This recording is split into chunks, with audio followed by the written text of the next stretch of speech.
Blooming You, le podcast Mieux-être, corps et esprit. Rencontre avec Yasmine Liénard, médecin psychiatre et l'auteur du livre Guérir des blessures de son enfance, paru aux éditions Odile Jacob. Aujourd'hui, nous explorons la guérison émotionnelle avec le docteur Yasmine Liénard, auteur de Guérir des blessures de son enfance. Dans son livre, elle nous encourage à voir l'individu dans toute sa complexité. Vie, histoire, culture, environnement, corps et émotion. Avec compassion et science, elle nous montre comment soigner l'esprit en passant par le corps. Dans ce podcast, le docteur Yasmine Liénard nous invite à revisiter nos traumas pour bâtir ensemble une société plus réfléchie et sereine. Pour approfondir notre compréhension de l'influence des blessures de l'enfance sur notre vie adulte et l'état actuel de la société, nous accueillons le docteur Yasmine Liénard, psychiatre et ex-chef de clinique à l'hôpital Sainte-Anne à Paris. Le docteur Liénard œuvre désormais au Centre d'études et de traitement de la douleur adulte ainsi qu'à l'Institut de médecine intégrative et complémentaire au CHU de Bordeaux. Elle est aussi l'auteur des livres Pour une sagesse moderne et À la recherche de son vrai soi, tous publiés aux éditions Odile Jacob. Je suis Amalda Doll, une simple curieuse de ce qui fait une vie bonne et heureuse.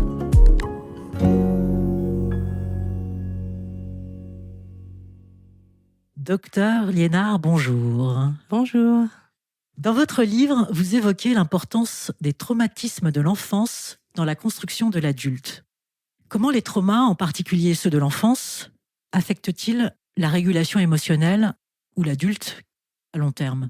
En fait, quand il y a eu incursion d'un traumatisme qui soit aigu, c'est-à-dire un événement ou répété, il se construit des mécanismes de survie automatiques au niveau du cerveau, au niveau de la physiologie du corps, qui en fait vont laisser une empreinte durable. Et pour comprendre ça, en fait, je donne l'exemple parfois aux patients des animaux, parce qu'on comprend beaucoup mieux. Si vous avez un chat, par exemple, que vous frappez, battez, enfermez pendant 1 mois, que vous maltraitez, puis après vous le remettez dans un environnement normal, à votre avis, comment il va être ? Il va pas être comme avant. Il va sursauter, être sur le qui-vive, parfois être agressif, peut-être pas manger, s'isoler. Et il va avoir tout un tas de troubles du comportement qui vont durer parfois toute sa vie. On le sait avec les animaux qui ont été maltraités, que même des années après, ils ont des réactions automatiques qui sont liées à leur maltraitance. Donc on comprend avec les animaux, mais on ne comprend pas encore suffisamment, je pense, avec les adultes. Notre vie d'adulte, notre vie quotidienne, notre vie relationnelle est souvent le résultat d'une empreinte qui a été faite dans l'enfance jusqu'à l'âge de 8-12 ans. C'est une période très importante dans la construction du cerveau et des réactions et de la vie relationnelle, en fait. Alors pourquoi reconnaître et soigner ces blessures précoces est fondamental pour l'individu ? Eh bien parce que en fait, il faut aller à la source du problème. Souvent, les symptômes que l'on a dans notre vie, le stress, les addictions, par exemple, on se demande pourquoi on fume et on n'arrive pas à arrêter de fumer, pourquoi on a des compulsions alimentaires, pourquoi on répète des échecs amoureux ou des violences conjugales, par exemple. Et si on ne va pas à la racine du problème, en fait, on va essayer de mettre des pansements sur la plaie sans traiter la plaie. Et dans mon métier de psychiatre, au fur et à mesure des années, dans mon observation clinique et dans l'étude scientifique des causes, des symptômes, des maladies et des traitements, j'en suis arrivée à la conclusion que véritablement, la source, c'est la dérégulation des émotions qui a été engendrée par certains événements qui peuvent être dans l'enfance ou plus tard, mais l'enfance est vraiment une période charnière. Et donc, il semble pour beaucoup de patients nécessaire d'aller vraiment au cœur du sujet. Et en traitant le cœur du problème, on peut avoir vraiment une transformation presque sans effort, entre guillemets, même s'il y a quand même une démarche, de beaucoup de symptômes comorbides. On dit comorbides comme de la dépression, de l'anxiété, du stress, des addictions, qui en fait sont un peu l'écume sur les vagues. Il faut aller au cœur de l'océan pour traiter le problème. Alors, dans votre livre, vous mentionnez, je cite, « Lorsque j'étais jeune étudiante en médecine, on évoquait sans scrupule le syndrome méditerranéen lorsqu'on observait des personnes d'origine méditerranéenne exprimer bruyamment leurs émotions en pleurant fort ou en criant. Aujourd'hui, je reconnais que cela reflète une richesse culturelle de laquelle nous pourrions apprendre. Le contrôle excessif des émotions, souvent pratiqué par les Occidentaux, peut être nuisible et causer une souffrance intérieure. Ma question est la suivante. Comment la diversité culturelle influence-t-elle notre gestion des émotions ? Alors oui, dans mon livre, il y a plusieurs aspects. Parler des aspects scientifiques sur c'est la source des problèmes psychologiques et psychiatriques qui est en train de changer principalement aux États-Unis, mais on est en train de revoir même les catégories diagnostiques et se rendre compte que probablement la régulation des émotions est la source de beaucoup de symptômes. Donc il y a cet aspect-là dans mon livre, mais je dis aussi que pour arriver à ce que nous guérissions, nous individuellement, mais aussi collectivement, il faut déjà s'intéresser à l'expression des émotions, parce que le problème, c'est les émotions. Or, si on fait tabou sur nos émotions, et on voit bien, par exemple, en entreprise ou même dans les familles, l'expression des émotions est souvent mal vécue, la tristesse, les pleurs, la colère, etc.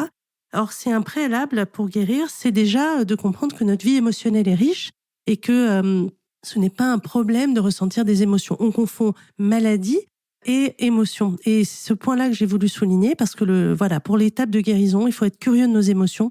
C'est elles qui vont être la porte d'accès à notre guérison. Et il faut que collectivement, on se dise que pleurer, être en colère, être triste ou avoir envie de rien ou avoir honte, c'est tout à fait sain et normal. Ce n'est pas ça le problème. C'est la façon dont on régule nos émotions.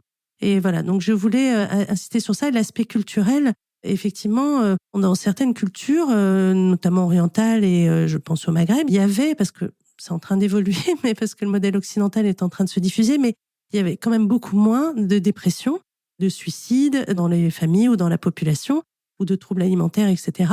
Et le rapport aux émotions était très différent et au corps. Voilà. Donc maintenant, le syndrome méditerranéen, on n'en parle plus.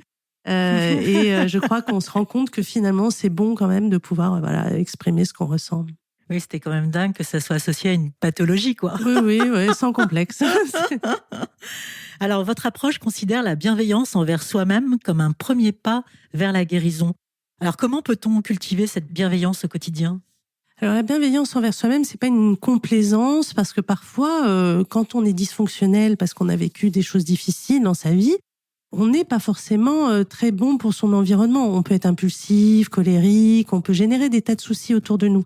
Donc la bienveillance, c'est pas de se dire je suis super, je continue à être comme je suis, je me remets pas en question. C'est pas tout à fait ça. La bienveillance, c'est de dire j'accueille et j'accepte toutes mes blessures, toutes mes failles, tous mes comportements dysfonctionnels, irrationnels, qui peuvent nuire autour de moi. Je ne peux pas faire autrement pour le moment. Ce sont mes stratégies d'adaptation.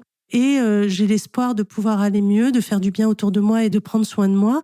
Et donc, je vais doucement me prendre par la main et aller vers ce qui est le mieux pour mes valeurs et pour les autres. Donc, la bienveillance, c'est l'acceptation radicale de sa propre vulnérabilité. Donc, c'est déjà une étape importante.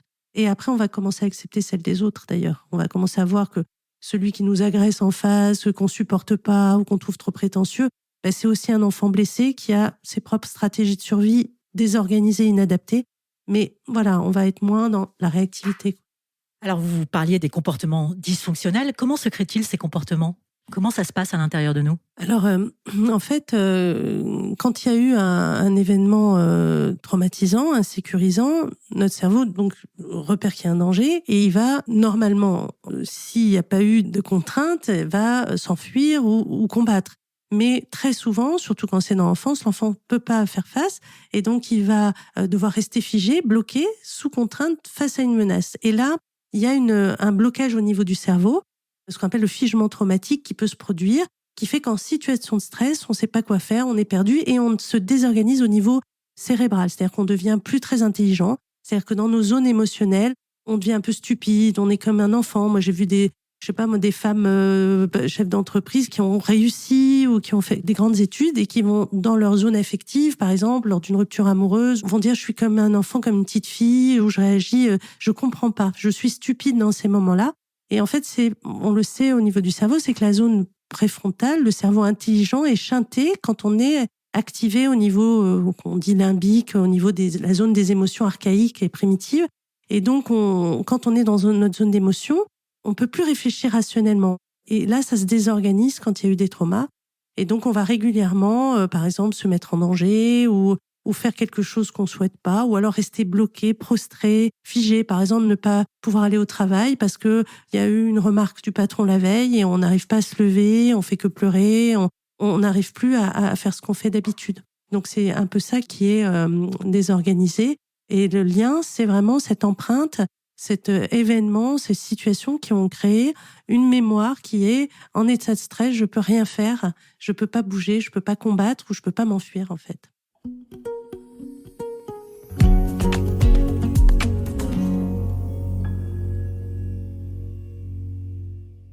Alors, dans votre livre, vous reliez la souffrance individuelle à la santé collective. Face aux défis sociaux actuels, comment notre rapport à l'enfance pourrait-il influencer les dynamiques collectives ? Alors, en fait, on se plaint d'une société violente, on se plaint des rapports dans l'entreprise qui sont difficiles, on se plaint même de la guerre qui peut avoir lieu. Et quand on regarde les individus, chaque individu qui est au cœur de ce collectif, il est possible qu'il ait des réactions narcissiques, qu'il ait besoin de se prouver des choses, qu'il ait mis à distance ses émotions et qu'il ait besoin de dominer les autres, qui est donc des fragilités narcissiques qui induisent des comportements de domination, de supériorité ou d'humiliation des autres. Pareil aussi, le fait de consommer de l'alcool, des drogues va générer aussi de la violence autour de soi. Beaucoup de problèmes de notre société sont liés à des émotions mal gérées, c'est-à-dire des individus qui n'arrivent pas à tolérer la frustration, qui savent pas faire face à des critiques, qui savent pas faire face à des contraintes. Et donc, ça désorganise le groupe.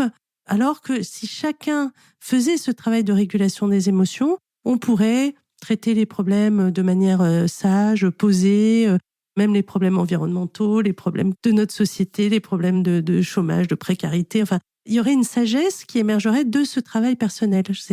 En tout cas, c'est ce que je peux constater avec les multiples patients que je vois, c'est que quand ce chemin est fait, ce travail est fait, il y a quelque chose de beaucoup plus posé, plus intelligent dans la façon de gérer sa vie, ses enfants, son travail, les relations aux autres, avec beaucoup moins de violence en fait. Alors, quel bénéfice une approche thérapeutique mieux pensée et optimisée, vous l'adressez dans votre livre, peut-elle apporter à la société en termes de réduction de la souffrance mentale et notamment au niveau des coûts qui y sont associés ? Aujourd'hui, on a des moyens, comme on a compris, on comprend de mieux en mieux le cerveau, les émotions, les symptômes.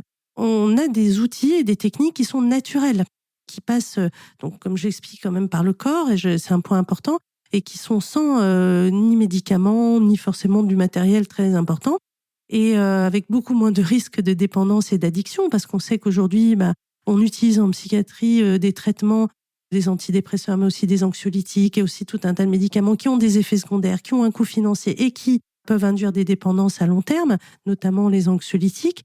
On a des outils donc naturels qui en plus peuvent fonctionner, qui peuvent faire que les gens peuvent être beaucoup moins hospitalisés, moins suicidaires, etc. Si on pouvait déployer, si on avait vraiment les moyens, que la population puisse mieux réguler ses émotions dès l'enfance, d'ailleurs faire de la prévention assez tôt, et si on donnait les outils, on aurait effectivement une diminution massive des coûts économiques de la santé mentale, c'est sûr. Et l'OMS souligne que vraiment la santé mentale est un enjeu majeur des années à venir, puisque le coût est phénoménal, le coût de la dépression et du suicide. Donc voilà, qu'est-ce qu'on attend pour être heureux ensemble ? Alors, vous mentionnez notamment le rôle de la méditation de pleine conscience, dans le traitement notamment des troubles alimentaires. Quelles sont les autres transformations qu'elle peut engendrer ? Alors la méditation de pleine conscience, c'est un des éléments qui permettent cette régulation des émotions. C'est-à-dire pour traiter, quand il y a eu des traumas, il y a des outils plus spécifiques comme le MDR ou des approches comme Somatic Experiencing, dont je parle dans le livre, donc qui sont plutôt individuelles. Mais il y a aussi la méditation de pleine conscience qui est au cœur de la plupart des outils et des thérapies qu'on a aujourd'hui et qui, en fait, est une façon de développer une attention au corps qui naturellement va réguler les émotions, même au niveau du cerveau. Alors je parle des troubles alimentaires, mais ça fait partie des pathologies comme les addictions, comme l'anxiété, les rechutes dépressives. La méditation de pleine conscience, aujourd'hui, on se rend compte qu'elle est utile à de nombreux troubles et on comprend de mieux en mieux les mécanismes. Donc c'est une des alliées de la sagesse, mais aussi de la régulation des émotions et du traitement des troubles. Est-ce que la chute spectaculaire de certaines personnalités publiques, rattrapées par leurs vieux démons, est-ce que ça soulève la question de l'importance aussi de l'équilibre psychologique, selon vous ? Oui, parce que je suis toujours un peu amusée, enfin ça me fait pas forcément rire, je mets ça entre guillemets amusée parce que je trouve ça triste, mais je vois régulièrement des personnes qui ont atteint des niveaux de réussite sociale, de reconnaissance, de richesse matérielle, dont on découvre des comportements inappropriés, des violences faites aux autres. Et je me dis, mais ça, ce sont des enfants blessés. Et très souvent, je regarde un peu leur histoire et leur enfance, et on voit qu'il y a eu des traumas graves. Et je me dis, mais quel dommage. Enfin, je veux dire, si ces personnes qui avaient des talents, peut-être avaient travaillé sur eux, déjà, ils auraient fait moins de mal autour d'eux, et ils auraient moins souffert, et leur vie aurait pris une autre tournure. Quel dommage de ne pas traiter. L'argent ne traite pas les traumas, ni la célébrité. Au contraire, même.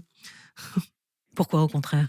Parce que ça exacerbe en fait le narcissisme, le sentiment de toute puissance, et donc ça va aller activer nos tendances les pires en fait. Donc au contraire, ça nous met dans les conditions pour, si on n'a pas été traité notre problème, pour au contraire qu'il soit bien exacerbé et en général explose. C'est mon avis.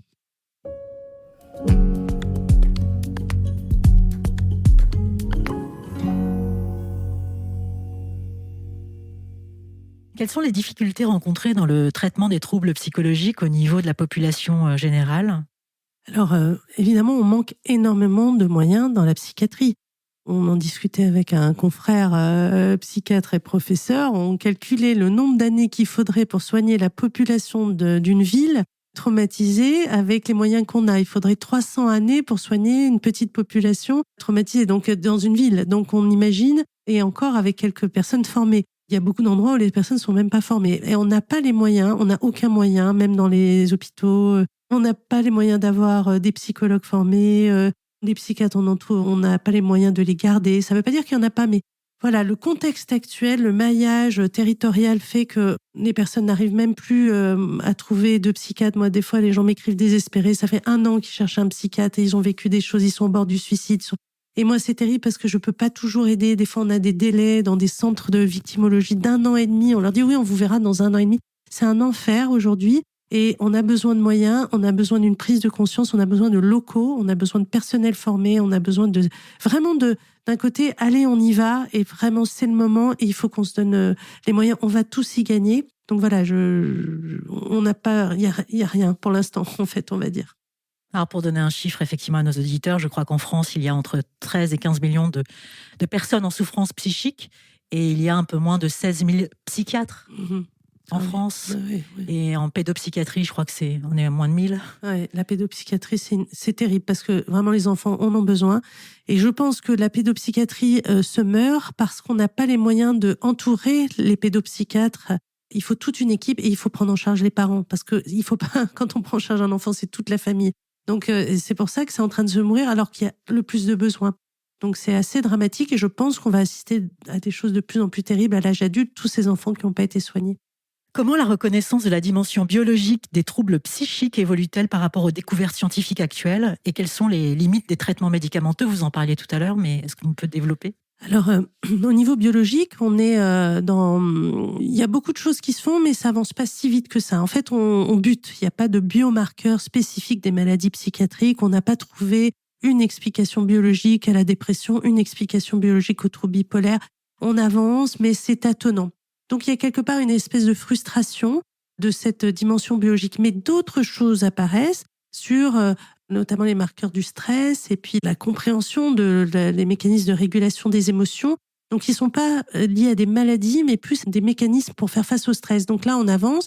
Et là, on a pu voir aussi, par exemple, que les traumatismes se transmettent épigénétiquement, de génération en génération. Enfin, sur le domaine du psychotrauma, on avance beaucoup plus vite que sur le domaine des maladies et des diagnostics. Parce qu'en fait, ça se chevauche trop, on n'arrive pas. C'est comme si ça n'existait pas, en fait, des catégories de maladies. Par contre, il y a quelque chose autour de la régulation des émotions et du stress. Et là, par contre, ça avance pas mal. Alors, à la place des médicaments, c'est pareil, on n'arrive pas. On remet même en question l'intérêt des antidépresseurs. Certaines études montrent que c'est pas si efficace que ça.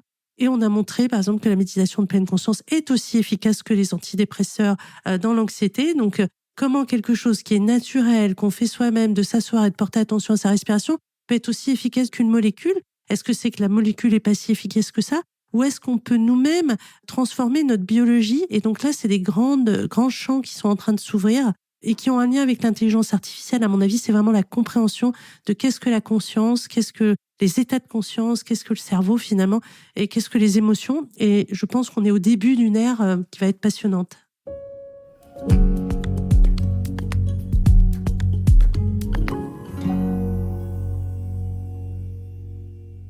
Alors, quelle place doit-on donner à la singularité des patients dans le processus de guérison? Alors ça, c'est un point important, effectivement, merci de le souligner, c'est que vouloir mettre des normes et dire, voilà, vous avez tel symptôme, on va vous donner tel traitement, vous allez faire telle thérapie, ça ne marche pas. Et en fait, si on considère que chaque individu est vraiment complexe et singulier, c'est déjà une démarche d'amour pour l'autre, de curiosité pour l'autre. Ça, c'est pour moi, on ne peut pas aider une personne si on sait déjà à l'avance qui elle est, comment elle réagit, etc. Et donc, considérer que chaque individu a vraiment son histoire et le domaine de l'alimentation est pour moi un exemple où on essaie de plaquer, alors soit des régimes, soit des conseils, soit il faut traiter l'obésité, ou soit les troubles alimentaires, c'est dû à ça, ça, ça. Mais quand on regarde une personne, son histoire alimentaire, elle est tellement subtile. La façon dont la personne a été allaitée, le lien à la mère, les premiers rapports à la nourriture, la culture, parce que l'alimentation est très différente d'une famille à l'autre. Le contexte donc familial et culturel, etc., va conditionner la façon dont la personne se vit, mange, choisit, et on peut pas lui imposer un diktat.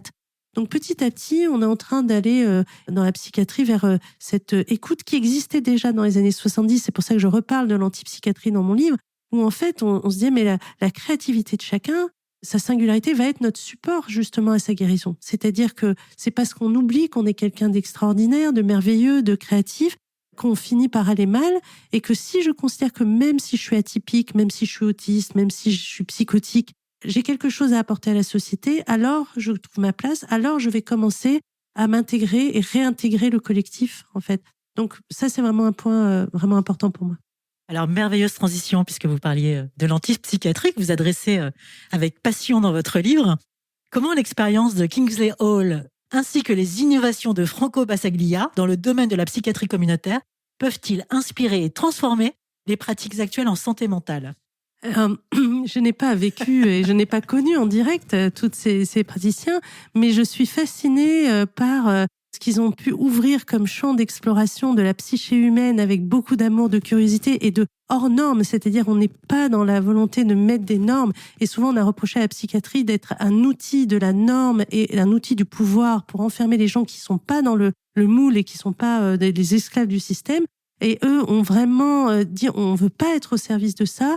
La psychiatrie doit être au service de la liberté et de l'expression de la diversité humaine. Et Franco Basaglia a quand même contribué à ce qu'il n'y ait plus d'hôpitaux psychiatriques en Italie aujourd'hui. C'est la suite. Alors on va dire, mais comment on fait avec les gens dangereux? Tout de suite, c'est évidemment, la psychiatrie est associée au fait de protéger la population des gens dangereux. Mais il y a plein d'autres moyens. Et évidemment, il y a un risque qu'il y ait plus de gens en prison qu'en psychiatrie. Mais la psychiatrie, ce n'est pas ça. Ce n'est pas une prison. La psychiatrie communautaire qui s'est développée dans les années 70 a permis la création de la psychiatrie de secteur avec les CMP qui allaient sur le terrain. Et moi, quand je suis allée à Sarlat, on allait avec des infirmiers et on faisait ça. On allait au domicile des patients et j'apprenais tellement sur une personne quand j'étais chez elle, dans sa déco, dans son environnement, dans ce qu'elle créait artistiquement. Et même si c'était complètement farfelu, c'était son univers. Et cette antipsychiatrie, et moi j'aime beaucoup l'art brut aussi qui donne la part belle à l'art chez les patients psychiatriques, je trouve, donne un souffle nouveau qui fait qu'on peut aimer les gens, même s'ils sont pas exactement dans la norme. Et je pense qu'on peut pas soigner autrement qu'en libérant les gens des carcans de la norme. Alors, vous parliez en sous-jacence de l'art-thérapie. Quels sont les avantages d'une thérapie qui promeut l'autonomisation active du patient et le soutien de ses choix thérapeutiques? En fait, le point d'accès au traitement des traumas et de la violence, c'est le corps. C'est-à-dire qu'on sait aujourd'hui que pour soigner ce cerveau dérégulé, en fait, ça sert à rien de réfléchir et de discuter. Si vous parlez avec la personne, son cerveau préfrontal, il peut discuter avec vous, mais vous n'avez rien résolu des problèmes émotionnels. Elle va dire, oui, j'ai compris mes problèmes, j'ai compris mes problèmes d'enfance, on en a parlé, mais je continue à m'alcooliser, je continue à crier sur mes enfants. Voilà. Donc, en fait, on s'est rendu compte qu'il fallait passer par le corps. C'est-à-dire que pour réguler les émotions, il y a des techniques qui sont corporelles, où on retravaille les scènes traumatiques, où on libère le mouvement traumatique. Il y a le MDR aussi, on passe par les mouvements des yeux, on réexpose aux scènes, etc. Et le corps est très important. Donc, pour moi, l'art-thérapie, ça fait partie du panel de tout ce qui va permettre d'accéder aux ressentis des personnes, à leurs émotions authentiques, pour qu'elles puissent accéder à cette pleine conscience. C'est pour ça que la méditation est aussi un des outils de qu'est-ce que je ressens, à quel endroit de mon corps je ressens ça. Les gens qui ont vécu des traumas sont dissociés, ils n'ont plus aucun contact avec leur corps. Donc, comment on va faire petit à petit? Et des fois, les techniques d'exposition traumatique, c'est trop tôt. Moi, j'ai une patiente, là, actuellement, elle est incapable, elle a vécu des choses tellement horribles. on peut pas y aller. Donc, on fait des petites choses. Par exemple, rien que se toucher le visage, c'est impossible pour elle. Donc, on travaille sur ça, pouvoir s'automasser, pouvoir fermer les yeux, pouvoir juste repousser quelqu'un qui vient trop près d'elle. Voilà, donc on travaille beaucoup avec le corps et des fois de pouvoir dessiner, de travailler sur la créativité. Les personnes, par exemple, qui sont figées ne savent même pas quoi choisir comme couleur ou quoi dessiner. Elles n'écoutent plus du tout leurs intuitions. Donc on va passer par ces médias-là qui vont être beaucoup plus doux et permettre petit à petit de se reconnecter à soi-même avec amour. En quoi la reconsidération des patients comme des individus autonomes plutôt que des malades peut-elle transformer leur expérience de la maladie et favoriser un avenir meilleur? Alors oui, la stigmatisation des malades, ça participe du déficit d'estime de soi et de la démotivation. La réhabilitation psychosociale, dont vraiment un des porteurs est le professeur Nicolas Franck à Lyon, permet justement de dire maintenant le patient est au cœur du projet thérapeutique, il est le case manager et on va lui donner le pouvoir d'avancer avec nous. Donc on est main dans la main, il y a beaucoup maintenant de pairs aidants, de patients qui sont partenaires du soin. Et donc, ça veut dire je suis toujours dans la communauté. Je suis pas exclue. Je fais partie de cette communauté qui, de toute façon, est malade. Et c'est pas ceux qui sont les plus malades qui consultent. On voit bien, il y a des gens extrêmement violents qui font beaucoup de mal à la société, qui sont pas jamais allés voir un psychiatre. Donc, nos malades sont pas les plus dangereux et les plus malades. Ils font partie de la communauté. On va rester dans la communauté. On va rester dans la ville. On va rester ensemble. Mais on va ensemble avancer pour que vous souffriez moins. Et on va fixer des petits objectifs, des petites choses ensemble. Donc, le patient est vraiment au cœur du projet avec lui et il se sent aimé, accueilli. En fait, c'est pour ça qu'à un moment, je parle de l'ostracisme dans mon livre. C'est-à-dire que l'ostracisme, c'est-à-dire le fait d'être exclu d'un groupe, crée une souffrance similaire à une douleur physique. Donc, se sentir exclu, c'est-à-dire enfermer quelqu'un dans un service de psychiatrie, lui dire qu'il est malade, lui poser un diagnostic, lui mettre un traitement, c'est une violence extrême, en fait. Mais on s'en rend pas forcément compte parce qu'on dit on fait notre travail. Et donc, voilà, rester inclus est pour moi fondamental. Oui, c'est la violence ajoutée à la violence. Exactement.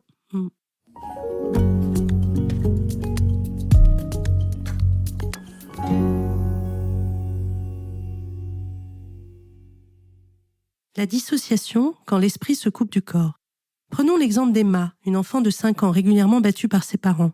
Lorsque les coups lui sont portés au visage, elle est logiquement en panique et son cerveau enregistre une menace vitale.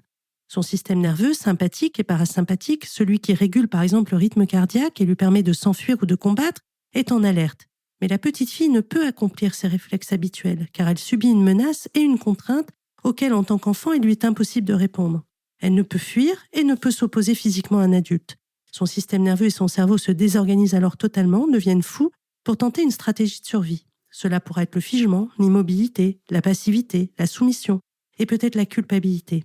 Plus tard, à l'âge adulte, elle risquera de recourir à des drogues ou bien de présenter des affects chaotiques et des problèmes dans ses relations qui deviennent pour elle beaucoup plus stressantes que la plupart des gens. Elle a gardé une mémoire de ces traumatismes qui n'est pas forcément mentale ou sous forme de souvenirs, mais qui est principalement corporelle et neurologique. Et pour Emma, à l'âge adulte, même si les prédateurs ont disparu, elle ne peut pas se concentrer normalement et ressent un stress permanent, un état d'insécurité, même s'il n'y a aucun danger apparent.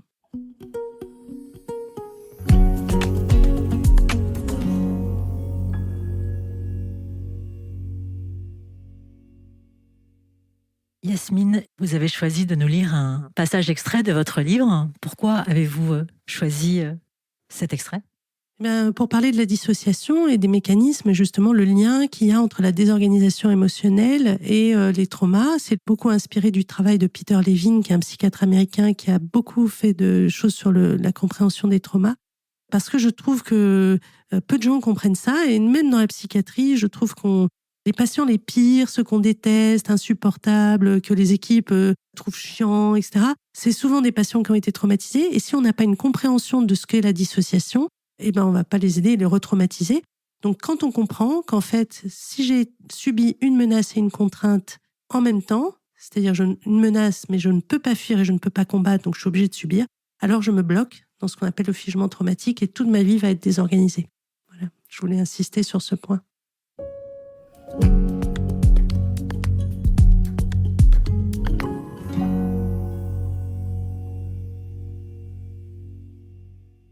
Dans votre livre, vous posez la question du lien étroit entre folie et génie, en prenant pour exemple Amy Winehouse, Jim Morrison, Lady Diana, qui était boulimique, Daniel Radcliffe, trouble obsessionnel compulsif. Alors je vous pose la question que vous posez vous-même dans votre livre. Faudrait-il être fou pour être génial ou le génie rendrait-il fou? Alors, je ne me permettrai pas de développer plus que ça, plus que Raphaël Gaillard, que je cite énormément dans mon livre, parce qu'il a écrit vraiment, voilà, je fais la promotion du livre de Raphaël Gaillard, mais c'est pas grave. Mais j'adore son travail. Non, j'ai voulu remettre en perspective cette idée.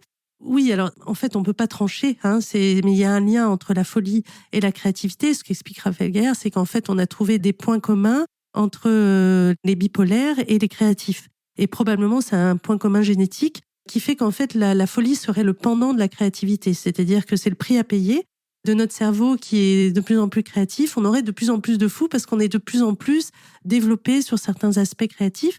Et donc, il y a un lien, effectivement, entre souffrance et créativité et génie.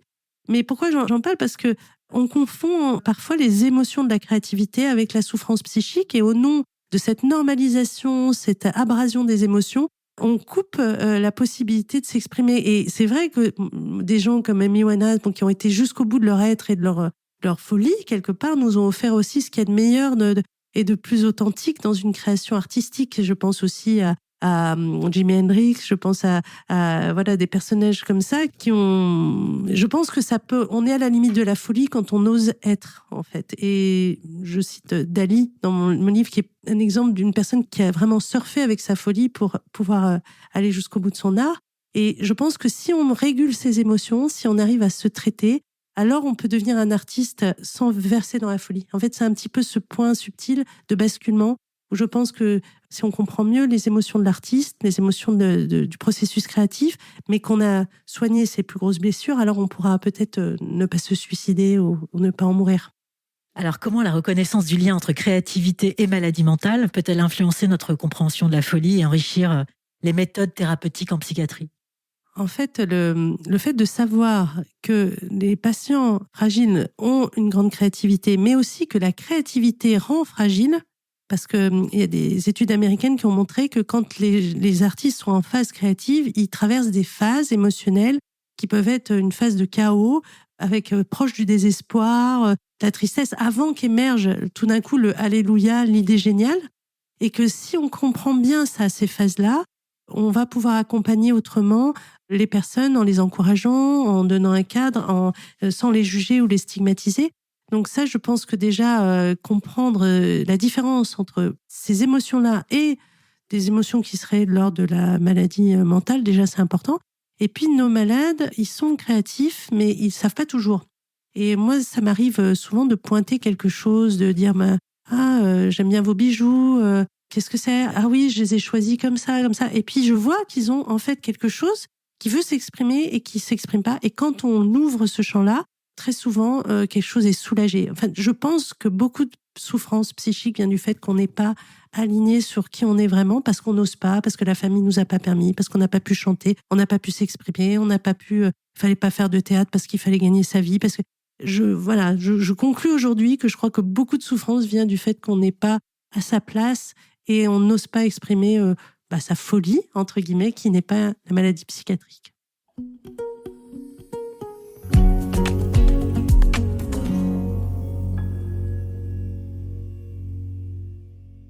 Dans un monde en constante évolution, où l'individu peut parfois se sentir perdu, quelle est selon vous la clé pour maintenir un équilibre mental, pour marcher debout? Alors, je vais essayer de résumer un petit peu. Je pense que la clé déjà, c'est de tourner la caméra à l'intérieur. C'est-à-dire vraiment d'être à l'écoute de ses ressentis et de considérer que tout ce qu'on ressent est légitime. C'est-à-dire ne pas juguler, annihiler ou contredire ce qu'on ressent. Si je suis en colère, je suis en colère. C'est pas « Ah, mais je devrais pas être en colère, les autres sont pas en colère ». Donc déjà, considérer que toutes mes émotions sont légitimes et de commencer à les écouter comme une porte d'entrée vers mon être, vers l'essence de mon être et ma singularité, plutôt que comme des ennemis. Ne pas les étouffer. Et ces émotions et ces sensations corporelles, parce que c'est vraiment les émotions vécues dans le corps et pas ce que je me raconte dans ma tête, mais ces émotions vécues physiquement vont être vraiment le chemin d'accès à mon âme, mon être, ce que je suis, même si ça plaît pas aux autres, même si c'est pas conventionnel. Et donc, s'entourer des bonnes personnes, je pense, il faut absolument s'entourer de gens bienveillants qui vont pas renier mes émotions, qui vont pas contredire ce que je ressens, qui vont pas me demander d'être quelqu'un d'autre.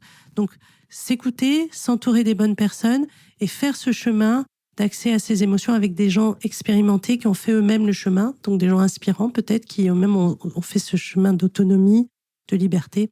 Voilà, donc après, et si j'ai eu des traumas, quand même aller les traiter avec des outils, EMDR, Somatic Experiencing, voilà, il y a plein de techniques qu'on a aujourd'hui. Il faut vraiment y aller très précisément et après aller à la rencontre de qui on est avec son expression jour après jour. Alors, comment gérer effectivement ces émotions? Vous parliez par exemple tout à l'heure des troubles anxieux. Quand on est anxieux, donc on les regarde, ok, très bien, donc j'ai peur de ci, j'ai peur de ça. Donc qu'est-ce qu'on fait une fois que voilà, on les a regardés, qu'on a dialogué avec ces peurs? Dans votre livre, à un moment, vous avez un passage passionnant où vous expliquez en fait le fait de les regarder, plus on les regarde et plus on s'y accroche, et je le dis sous votre contrôle, plus elles ont de l'emprise sur nous. Comment on fait pour qu'elles se détachent de nous-mêmes? Alors déjà, il ne faut pas vouloir qu'elles se détachent parce que quand on est anxieux, en fait, il faut savoir que les gens anxieux n'ont pas plus d'émotions, d'angoisse que les autres. Les gens anxieux sont des gens anxieux d'être anxieux. C'est-à-dire que quand je ressens de l'anxiété, j'ai une réaction d'alerte, de dire « Oh, danger, c'est pas normal que je me sente comme ça, il faut que j'arrête de me sentir comme ça ». C'est ça le vrai problème. Donc déjà, quand je ressens de l'émotion d'anxiété ou de peur, je vais être curieux de ça. C'est-à-dire l'attitude de la pleine conscience, c'est cette curiosité sans jugement de l'expérience. Tiens, je ressens de la peur là, et à quel endroit du corps je la ressens? Souvent, quand on a peur, on va se raconter quelque chose. J'ai peur à cause de ça, c'est mon boulot, faut que je prenne une décision, mais en même temps, je peux pas. Et puis, notre mental, il est comme un métronome, il passe d'une pensée au contraire tout le temps. Donc, j'aurai toujours des arguments pour, des arguments contre, et je vais passer ma journée à ruminer, ce qu'on appelle les ruminations, entre une chose et son contraire, et j'aurai l'impression que j'avance pas, et ma peur va encore plus augmenter, parce que je veux résoudre mon problème. L'attitude de l'acceptation et de la pleine conscience, c'est dire, là, maintenant, j'ai pas de problème à résoudre. Ici, maintenant, j'ai peur, et j'ai une oppression dans mon thorax, et je me sens très vulnérable. Alors, je vais accueillir la petite fille en moi qui a peur, peut-être faire un câlin à cette petite fille, dire « De quoi as-tu besoin là, maintenant, alors que tu as peur ?» Et ça, c'est vraiment une attitude, c'est l'autocompassion, on dit, d'aller écouter réellement le besoin du moment et pas d'annihiler la peur. La peur est un très bon indice et fait partie de la vie. Alors, dans votre pratique, quelle rencontre vous a particulièrement marqué? Je pense notamment à l'auteur de la préface de votre livre qui, moi, m'a marqué, Tan Ngiem. Ah oui, alors Tan, c'est une rencontre extraordinaire d'une femme incroyable qui a fait l'école des mines, qui a été première partenaire femme chez McKinsey, qui a brassé énormément d'argent, qui a fréquenté les élites, etc. Et qui, en même temps, avait ses fragilités, ses vulnérabilités, et qui un jour s'est arrêtée de travailler pour soutenir des ONG, pour soutenir des projets qui ont du sens. Et elle s'est dit, mais je souffre beaucoup moi-même d'addiction, etc. Et m'a sollicité pour l'aider. Alors, elle n'a jamais été ma patiente, mais je l'ai aiguillée, je l'ai accueillie, j'ai essayé de voir sur quelle piste, parce que je me disais, une femme aussi extraordinaire qui a créé le manifeste des crapauds fous, qui a créé ce travail génial des crapauds fous, où en fait, avec toute une équipe dont Cédric Villani, l'idée c'était que le crapaud fou, c'est celui qui sort du chemin et qui est fou parce qu'il est plus avec la meute, le groupe, mais qui du coup va explorer de nouveaux chemins et lui va trouver un endroit où aller que les autres n'avaient jamais vu. Et c'est ça les crapauds fous. Donc Tan est un crapaud fou. Et je suis, mais cette fille géniale qui a des idées incroyables, qui mobilise autant de choses, comment ça se fait qu'elle soit entravée dans son quotidien par ces souffrances-là? Donc on a discuté, on a beaucoup parlé et on est devenus amis et je l'ai orientée pour, au mieux pour qu'elle continue son travail sur ses traumas, notamment. Et pour me remercier, quelque part, elle m'a soutenue dans l'écriture du livre. Elle croyait beaucoup, elle a dit, mais c'est incroyable ce que tu dis. Et c'est au service de ce qu'elle essaie de dire, elle aussi, au niveau de la collectivité. Donc, elle m'a beaucoup soutenue dans le livre. Je lui ai dit, écris-moi la préface. Et Tan, en fait, j'aimerais aussi beaucoup communiquer avec elle. Elle dit, il faut hacker le système pour le transformer. Donc, notre système est défaillant. Il y a trop de violence, trop de coups, c'est n'importe quoi. C'est dysfonctionnel au niveau de l'environnement, au niveau des violences faites aux femmes, aux enfants, la guerre, etc. Et il faut aller à la source de cette compréhension. Et pour elle, je suis un des maillons de la chaîne de transformation globale dans laquelle elle intervient. C'est le côté individuel. Donc, on a un partenariat amical dans un engagement, sur la collectivité.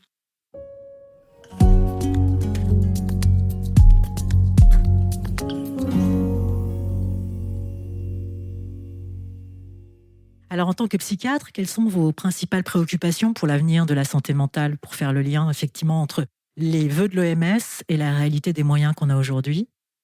Eh bien, j'aimerais bien qu'on nous donne des clés. Par exemple, si un groupement de psychiatres ouverts sur les nouvelles recherches et sur ce qui se fait de plus récent en niveau de la psychiatrie, qu'on soit une sorte de comité assez large et vaste et multiple et mouvant d'ailleurs, pour repenser la psychiatrie de demain et qu'on nous donne, oui, des moyens en nous disant voilà de combien vous avez besoin et on vous donne des lieux. Et vous recréez tout, voilà, on revoit tout.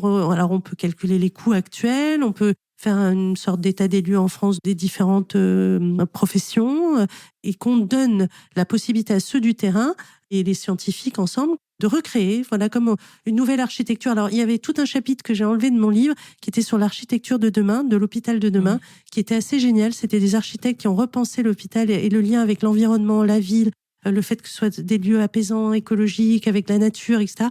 Je pense que c'est dans cette même démarche, mais c'est pas que l'hôpital de demain, c'est la psychiatrie de demain. Mais je dirais même la ville de demain. C'est même pas la psychiatrie, c'est nous tous ensemble. Comment on peut, voilà, évoluer ensemble parce que, par exemple, quelqu'un qui a jamais eu de problème psychiatrique peut tout d'un coup avoir un burn-out et a besoin d'un moment de soutien. Donc, je crois que c'est pour tout le monde, en fait, qu'il faut baliser un parcours. Alors, quels espoirs et quels projets? Alors, vous parliez des hôpitaux.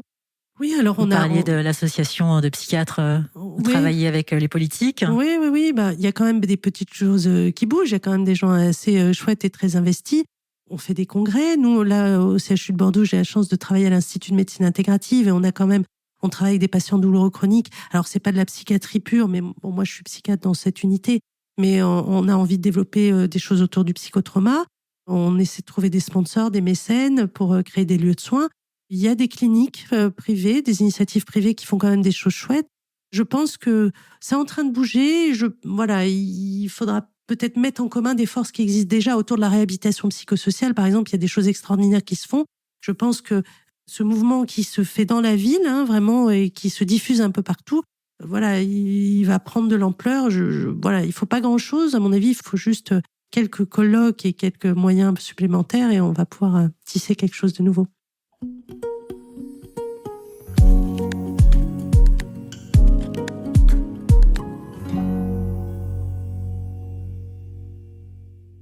Yasmine, en quoi croyez-vous? En l'amour. L'amour des êtres, l'amour qui est le fil qui tisse les liens et qui crée de la beauté. Qu'est-ce qui vous inspire ou vous émeut?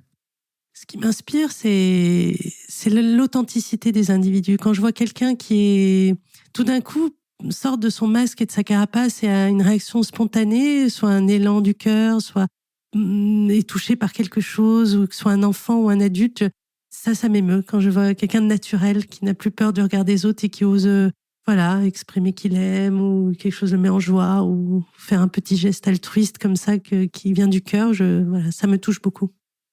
Qu'est-ce qui vous effraie aujourd'hui?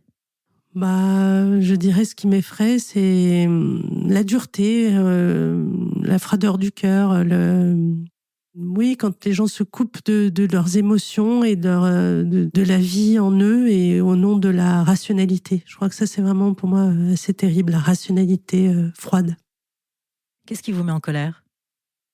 Ça, en fait, ce qui me met en colère, c'est le manque de lien à l'autre, en fait. Je dirais quand on n'est plus dans la compassion, l'écoute ou le lien social, voilà, l'égoïsme, en fait. Je crois que c'est vraiment ça, l'égoïsme et quand on est autocentré, qu'on nie l'autre et évidemment les violences qui en découlent. Je pense au racisme, je pense, toutes ces ombres qui sont en train de planer là, ça me met en colère.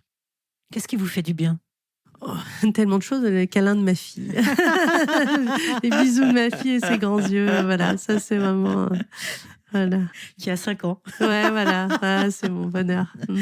Votre mantra ou la phrase que vous vous dites ou qui résonne en vous et qui vous fait du bien?